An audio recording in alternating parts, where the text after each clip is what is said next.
You tuned in to the Brotherly Show.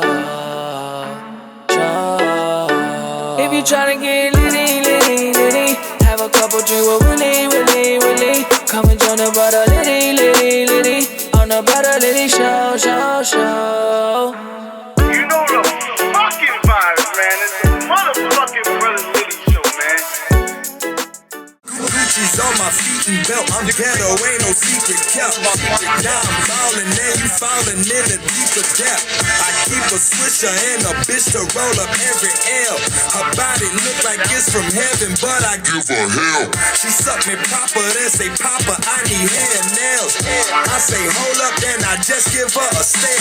I come from the bottom where you're dead before you reach the top. Your homies phony and your bitch is just a greasy thought. You know the fucking vibes, man. You know what the fuck it is. It's your boy Litty Willie from the Brothers Litty Show, and we got DJ Efn in the building. Everybody give a round of applause. Come on. Yeah. Can I give myself an applause? Yeah, go with it. So if you don't know, everybody that's watching us, and it's not as big as your crowd, but our crowd knows that you guys are the inspiration. And I say you and Nori, but you and Nori, the whole Drink Champ show, you guys are our inspiration of why we started the show, the Brothers Litty Show. Yeah, man, that's, you know, that's all we could hope to be. Yeah, but like it's like a big milestone for us. So you know, I'm glad to be here. Thank you for having me. So we're gonna go straight into how we do this every episode. We're gonna jump straight into facts of the week. So facts of the week, basically, we talk about what's going on in the hip hop industry or the music industry, movie. Right. You heard about the whole list of everybody having their own list of Miami. Right. Now they got one in Atlanta. Have you seen that? I saw T.I. posted a list. Is that the same one? Yeah, T.I. posted it. But it wasn't just Atlanta artists on his list. It was that was the second one, because they came out with the first thing that made everybody pissed off, and that's why T.I. Why is everybody doing these lists anyways, man? It's just annoying as fuck, man. That's what Waka Flocka said. Waka said dumb as he shit, said, man. Fuck the list. He's like, fuck this list. Just listen to your fucking music, man. Stop writing about it, man. First, who'll be your top three in Atlanta? You. Just from Atlanta? Just Atlanta. Oh, man, that's tough, man. Luda would be up in there for sure. Of course, Outkast. Right. You know, both of them would be there. Killer Mike probably as well, yeah. Killer Mike. Yeah. Killer Mike is dope. Yeah. See, I'm younger, so my one that you're missing out there would be Jeezy. Right. No, Jeezy dope too, yeah. Jeezy deserves to be on that top list. Second fact of the week, Drake and his dad. They're beefing. I don't understand that beef either, man. Like, do you think they're both trolling the system, or? But nowadays you can't tell, man. Can't tell. It's like, who knows who's trolling, who's serious. Right. I mean, I can't call that, man. That's the personal father-son issue. Right, you know? right. But they're going. You know, Drake's dad said, he was selling records because he was saying that we didn't have a relationship because he wanted to sell records. Drake goes on and says he'll say anything to anybody if they're listening. But like you said, you don't know what the hell to believe when it comes to trolling. And Casanova just said that on the Hot 97 interview. He's like, 6ix9ine played me so hard that I don't fucking pay attention to no trolling no more. We live in some strange times, man. It's like you can't believe what you're actually seeing anymore. You know what the saying, or you only believe what you see. You can't believe what the fuck you see anymore. I'm in Chicago, fuck the house, but then he got the police standing on the other side of it. Shit is crazy, dog. BET Awards. Did you see the entry of that? I did not watch it. No. Nah. I respected it because I finally seen Miami back on top. What happened? So we got Lil Duval, he's not from Miami, he's from Florida. Though. Tallahassee. Tom G and Chameleon, these are rappers all from Florida. Okay. Chaotic, that was just in here with Dreads, he was on there as well, and they came out with that old school sound. You know, it's that bass but juke music at the same time, and for that to open in, that's dope. It feel like, fuck that, Miami's back on. You know, I mean, I'm from New York, but if I'm in New York and I hear them coming into Welcome to New York, I'm gonna be hyped. But if you come into that, you know, and it's in Atlanta. Yeah. You know, we didn't come out to trap music. They came out to that old school, so that was dope. Okay, you know, take a look at that entry at least. Just that entry. I'm gonna check that the out. awards is boring. It's boring. But Lil Duval was hosting it though, right? Lil Duval. Shout out to him, man. Yeah. He was hosting it. He had a couple skits on there, and then they would sit on Black Men Don't Cheat. Remember that? Brown Men Do Only on the Weekends. Overrated, underrated. So we go into this section where we talk about which one do you feel is overrated, which one you feel is underrated. Now, since you're a DJ, right. I did a DJ edition of overrated, underrated. And it may be easy for you. Some people come on here like, oh, don't ask me that. Oh, I can't pick between those two. So let's go straight into it. DJ Clue or Tony Touch? Overrated, underrated. Which one you believe is overrated? Which one? Oof. Yeah, you're foul. I mean, look, Tony's that's my people. So he's underrated, right? For sure. I would have to, because he's like, not only is he my people's, but in terms of skills, and I think Clue would probably be honest about it. Clue was never on some like turntablism shit, right? Scratching. Yeah, he was just on some exclusive shit. Right. But come on, Tony Talker, bro. 100%. Yeah, I don't know. Yeah. Google him for all y'all young. Touch is a fucking legend, man. Google him. DJ Cool Herc, J Master J. Oh my God, brother. Come on, man. That's foul, man. They both are in the same, like. You gotta say one is overrated. Nah, not at all. One is underrated. Which one's underrated then? It's just, if you're going on skills, it's gonna be Jam Master J is underrated, yes. Which he's not, because neither of those people are underrated. They're both perfectly rated. You know what I'm saying? I don't think Jay got his flowers the way he should be getting his flowers in mainstream to date. I mean, look, nobody, the cats nowadays, the generation. And I don't even say the generation. It just seems that everything's so fast paced. It's easy to forget what happened yesterday. Imagine 10 years ago or 20 years ago. But DJs is the reason why the fucking DJs is the cornerstone, the muscle, everything that is hip hop is built on a DJ's back. But imagine when DJs aren't needed anymore. You think these new artists give a fuck about a DJ? Really? They're not really. You made my heart like. They could DJ. They could put their iPhone right now and start cutting and mixing and put it on auto mix and shit. I hope it doesn't come to that day. And this is why the Brothers Litty Show's here, and that's why Drink Champs here to remind y'all motherfuckers that DJs are needed. And the last one, Uncle Luke or DJ Yella. Or DJ Yella and Uncle Luke? You paired those two up? It's for kicks. Oh, man. I think that's a weird combination. It is. Because it don't make sense. You think? Because Yella is definitely underrated because he was like the quiet man in NWA. Right. You know what I'm saying? And Luke, he was perfectly rated because he was out in front. Out there, right. So I mean, I would just say Yella just because he played the role, the back role so much that people don't even like. And so to the movie, Yella wasn't really getting the props that he should have gotten. Right. Yeah, but I mean, come on, man. I'm Miami all day, so I also got a rep for Luke as well.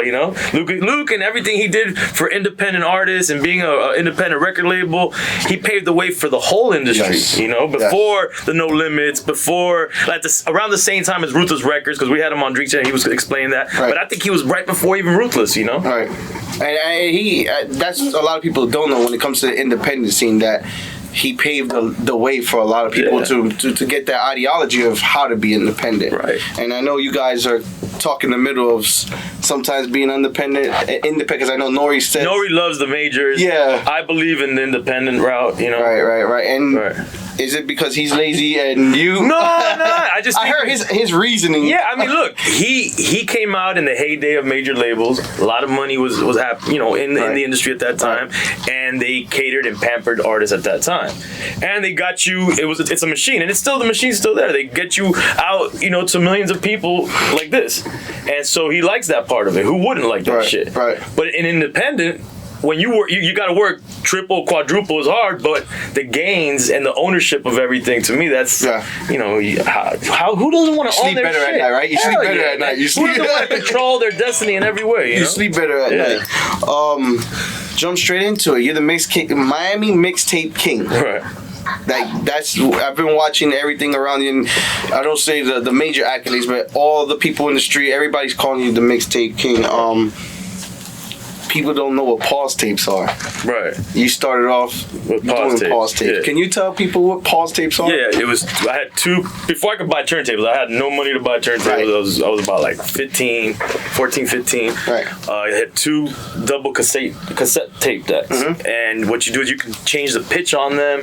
Like you could have one tape playing, you could record, and you could, as you're recording, you could actually like mix tapes and like you pause the tape and you could do all kinds of ill shit, with the two double couple decks, you know, and I was making little mixes and blends. How much cheaper was that from turntable? Well, it's not cheaper. It's hand-me-down equipment I'm getting from like family members, you know. So I mean, it was free. And obviously, it's 10 times harder to mix like that than it is to on a scratch. Yeah, and I mean the quality. But I mean, as a kid, just trying to manipulate music, it's dope. What I was doing there was like exciting to me. And then when I got turntables, forget about it. But do you look at yourself now and say, "Fuck, like I did that shit when by any means necessary"? And you know, I mean those pause tapes, I didn't circulate those like to the masses. Do you have anything? Like do I still have? Yeah, I got some of those probably. It wasn't until I got my Technique 1200s that I started to really mass produce mixtapes. Yeah. Right. Kendall raised. Correct me if I'm wrong, but you were born in Cali. Yeah, born in LA. Yep. And then you moved over here in Kendall. Yeah, since junior high, I've been here in Miami, and so I consider myself, you know, from Miami. Straight up. Yeah, I was raised in Miami. Yeah. I guess that's what I have to start saying too, because I tell people I'm from New York, but then I started high school here, so I guess I'm. You from here now. From Miami. Yeah, you can't rep New York. You could say like how you was born there. Born in the Bronx, made in the day. That's what I say. Know? Born in the Bronx, made in the day. There you go. That's enough for dual everybody. Citizenship.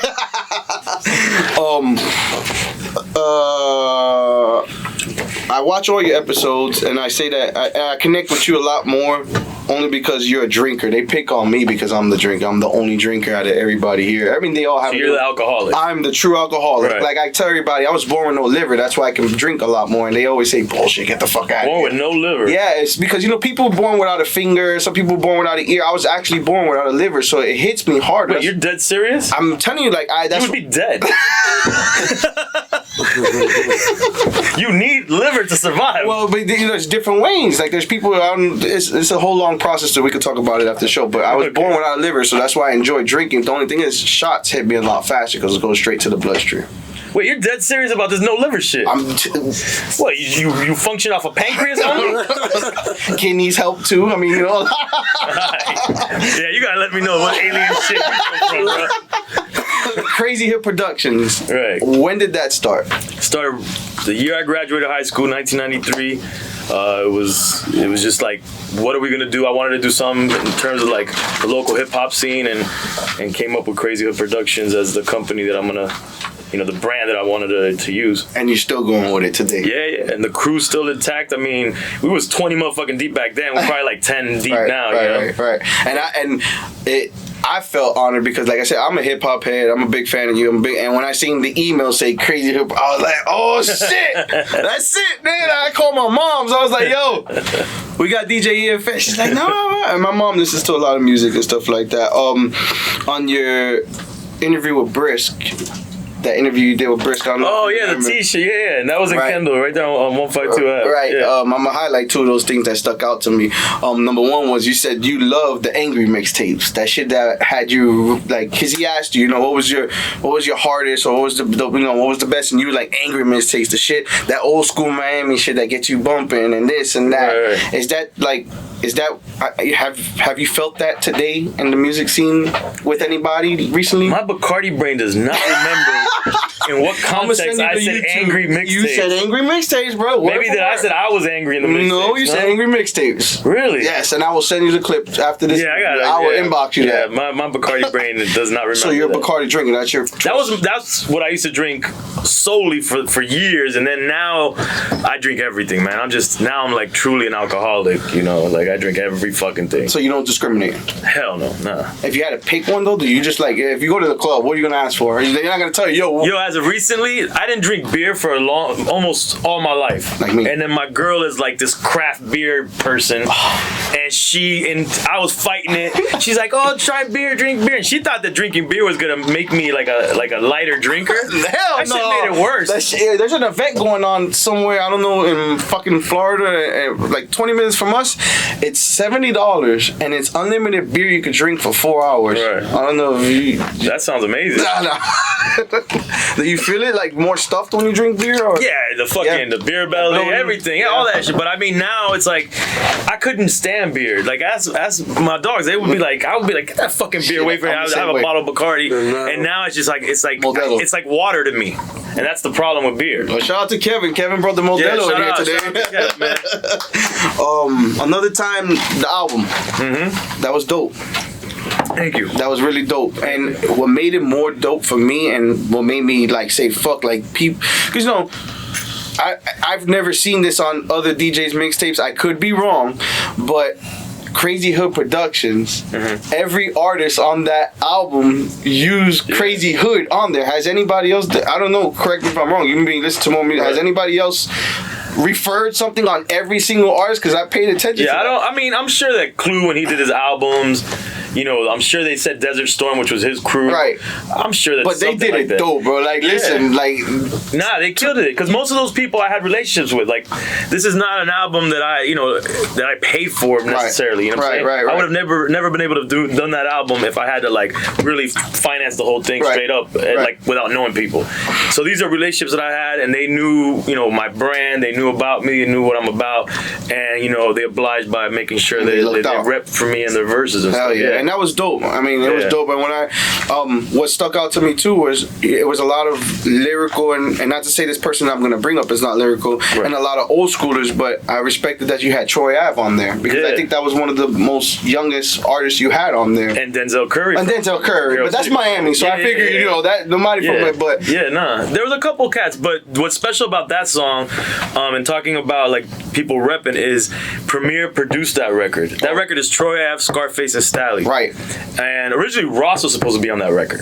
And it didn't happen for whatever reason. He sent Stally? No, I just ended up just getting another MMG artist to make up for it, but he was supposed, that beat was produced for Ross to be on it. The track is so Premier made the joint, and I'm a huge Gangstar fan, and Guru used to come to our offices in Kendall, and he did a bunch of stuff for my mixtapes before he passed away. Rest in peace, Guru. RP. And so I had these vocals from him, and I asked Premier would he cut the vocals up to make the hook, and to me that was almost like having a Gangstar record of my own. You know what I'm saying? To have Premier make the beat and then cut vocals of Guru, it was saying Efn and Crazy Hood was special to me. And Milky D, you have Milky D, and they don't know who that is. I mean, a lot of people. You know, it's funny. I mean, that song that I had him do, you know, with that the hook from that old song, that shit is fucking, you know, huge. You know, it's legendary. He said no one had ever asked him to do that. I was like, yo, man, that's like.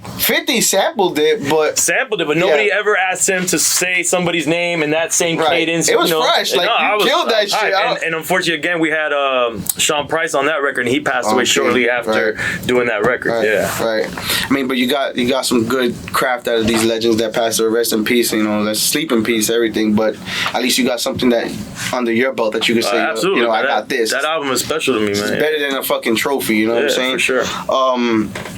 How did Drink Champs come up? How did it start? You know, it's a long story. Quick story. I'll try to condense it for you. So Nori had moved down at one point from New York, and he actually lived in Kendall for a while. Okay. He lived in downtown Miami. He lived in Kendall, and he was working strictly in my studio, out of Crazy Hood Studios in Kendall. And then a mutual friend, actually it was started as a friend of his, had dealt with a station on XM radio before Sirius and XM merged. Okay. So he said, "Hey, you guys want to do a radio, you know, like a show? Right. You know, I got you guys." So we started a show called Militainment Crazy Raw Radio. Nori named it. That's why it's a crazy. I heard that shit. I heard that part. Which includes all of our names somehow in there. Militainment is him, Crazy, and Raw. The station was Raw Radio. So that show, there's like clips of it on YouTube. If you look at it, it looks and sounds like Drink Champs. Just, you know, with less guests or whatever. Right. And we did that, and we did it after the merger, so we were on Sirius XM, and we did it for like 2 or 3 years. And we stopped doing it. Nori went on tour first. He did a new CNN album. I'm managing a group from Miami called Mayday. They got signed to Tech 9, Strange Music. They went on tour. So I was busy. Bring them up, because that's my next question. Yeah. So I wanted to do something like that radio show, but without the constraints, because it was a weekly show. And that was the thing. We weren't making money. We were just doing it for fun. Yeah, for kicks. So my boy, Godfrey, who's a big podcaster, he had Gamer Tag Radio. It's like a hip-hop gaming podcast. He's from Kendall. He was like always advocating for me to get into podcasting. You were in the right direction, because the gaming shit is out of control, so he knew what the fuck he was talking about. He knew. And so, long story short, you know, it took me about 5 years to convince Nori to do a podcast. podcast, and then convincing him to do a podcast was one thing, but the name was something that we were already saying in Crazy Hood for years. Drink champs, like, you're not a drink champ, because we were just drinkers. Right. So if you got fucked up or you threw up, you couldn't handle. You're not a drink champ. Drink champ. I thought that was dope, so I held that. I grabbed that name. I got the .com. I copywrote it. Bro. I got the Twitter. I got the IG before I even knew that it was gonna be the podcast. Right. And then as we got closer to doing the podcast, I told Nori, let's just call it Drink Champs. I have my boy Scam, who also did the album cover for me.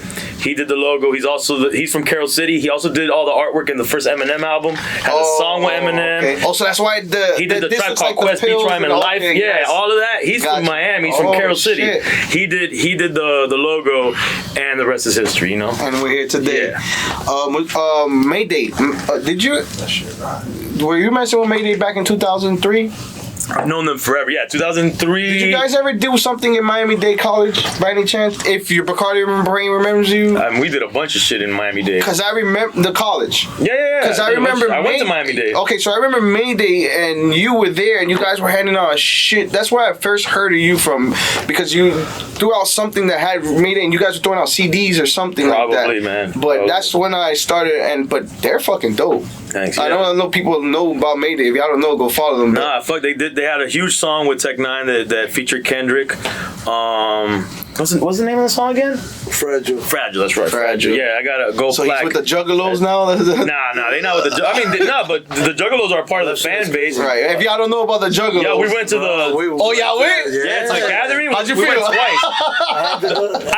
I wanted to go just to experience that shit. If y'all don't know, these are Tech Nine fans. It's called the Juggalos. Well, no, Tech Nine's fans are called the Technicians. Yeah, technicians. ICP. Oh yeah, ICP. Yeah, but they're connected and they're fuck with each other. Yeah, it's like a United Nations type. They've had little fallouts. Yeah, but it's crazy. Yo, that shit. When we pulled out in the van, they started jumping on top of the van. There was people walking butt naked. They had. You feel like you in hell. Yeah, they had like women mud wrestling.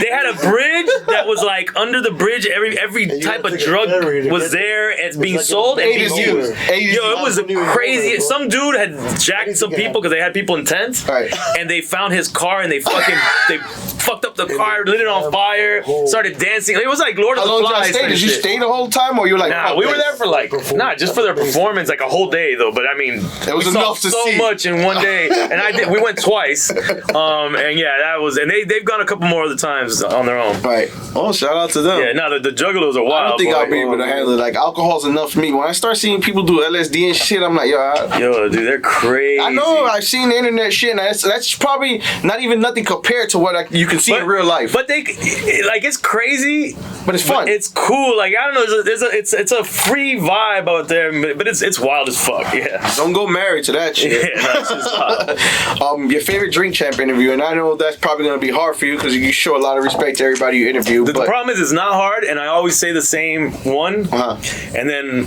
I was in LA doing some interviews a couple weeks ago. My boy's like, maybe you should switch it up because you've been saying this. Nah, tell me this. But I'm like, but this is legitimately the one. I mean, I always say it's 50 Cent. 50 Cent. Yeah. 50's dope, bro. Yeah, man. He came, the little Haiti, he came by himself. You know, maybe later on a couple other friends of him rolled up and they were from like the area, and he just had fun with it, man. And he's genuine. Nah, he was super genuine. He got drunk and he doesn't drink because he was promoting Efn vodka, which is fucking why he's so smart. Like, you know, he might as well promote his vodka on a drinking show and drink it himself. Facts. So, yeah, he was down in Florida City one day, and I'm a big 50 Cent fan. I'm a big Efn fan, and my wife got pissed off at me, but I went and I bought 6 bottles. Oh, shit. I went and bought 6. I said, I'm gonna go fucking meet 50 Cent. So I went up and I went to go take a picture with him, and it was just one picture, and the lady gave him the bag back, and he said, oh, that nigga bought 6 bottles? Come over here. So he's like, you know, he was trying to like, look out, you know what I'm saying? It was genuine. Back to your brisk interview, this is one thing that I wanted to, you ain't gonna remember it, but maybe I'll get the true answer out of you now. He asked you, what was your craziest story about someone getting on the mixtape, and you're like, yo, I can't talk about that right now. Getting on the mixtape? What was the craziest thing somebody did to try to get on one of your mixtapes that you can remember? I can't remember for the mixtapes, and a lot of shit has happened, but I can tell you one of the craziest things of an artist trying to like maybe this is trying to get on my mixtape. So I had a store, me and my boy Eddie Giggs, we had a store called Crazy Goods on Bird Road and 137 back in the days. 97 to 2000 we had this store. It was a hip hop clothing store, we sold records, record pool, all kinds of shit. This kid rolls up, I'm there, I used to work the store, you know, and this kid walks up and he's like, yeah man, I'm an artist, I want to get down with you, blah blah blah, whatever. I'm like, all right, cool. I'm like, you got a tape or something? He's like, no, I want to spit for you straight up. And I'm like, all right, cool, so spit. And the kid, like, he's about to spit, and then he said, oh, wait, hold up. And he pulls out of his back pocket a microphone, right? But it's a corded microphone, but with no cord. So I'm like, all right, cool, whatever. He needs a prop, go for it, man.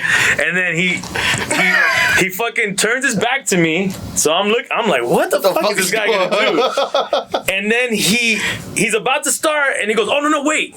And he clicks on the mic, but it's not on. It's just, I don't know what the fuck you're doing. So he turns on the mic in his mind. This is where trolling begin, if y'all didn't know. And then motherfucker flips around, throws the mic up in the air, grabs it with the other hand, and starts doing like a hip hop.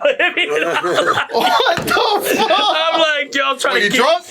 I felt drunk. I think I had him perform it 3 times because I think I called my homies. I was like, yo, you gotta come over right now. We didn't have Instagram back then. You would have told that nigga, yo, hold on. I was like, yo, hold on. Yo, you gotta do that shit again. My other boy, he's the A&R of the label. And then my other boy, he's the producer of the label. I think he did it like 3 or 4 times, and we were all like trying to keep a straight face, but that's the illest shit that I can remember. That give him for A for effort, bro. Yo, I don't know what drug he was on. I don't know if there was Molly's around back then, but he was on something, man. He was on something really good. Before we close out, I know that you got to go work, and I appreciate you you coming here today and hanging out with us, drinking with us, doing this. I wish I could stay longer, man. Trust me, I really do. Well, hopefully, since it's on camera, like I tell everybody, we're gonna do it. We will work later in the future. I invited you to our spot. Yeah. Okay, so any shout outs? Before we get any further too, I want to send my respects to your brother. I know you guys DC twin. Yeah, I know you guys just suffered a loss, so my blessings to you, your family, his family. Thank you. Shout outs to everybody. Just the whole Drink Champs family, Nori, just crazyhood.com, drinkchamps.com. Check us out. All right. Facts, and subscribe, like, and do all that stuff to them. Give them more. When you go to Nori, tell them we found somebody that can now drink with you. Got it. Cause I'm gonna invite y'all to a Drink Champs, so y'all can come in and y'all can be my corner. Like we boxers, this will be my corner. I'm with it. When somebody wants to challenge you on the smoking shit, I got my partner for drinking now. And if you go back and watch my episodes before we started, I know we're leaving.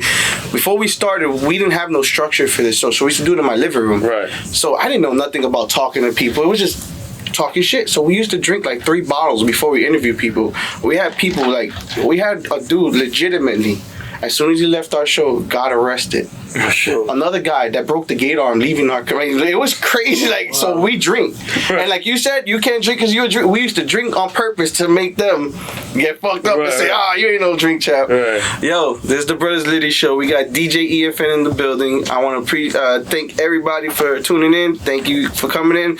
Make sure y'all keep an eye out for Smoke Champs. For all the smokers out there, even though I'm a drinker. I'm gonna need your liquor. Colombian White, yeah. Colombian White, go to Total Wine, right? Yeah, also I got a local brewery that's gonna come up soon, Timeline Brewery, that I'm messing with. Yeah, I got my homies digging through the crates crew events. Look out for that too. They got all that. You see, that's why I gotta remind you about the shout outs. Bacardi Brain. Bacardi Brain.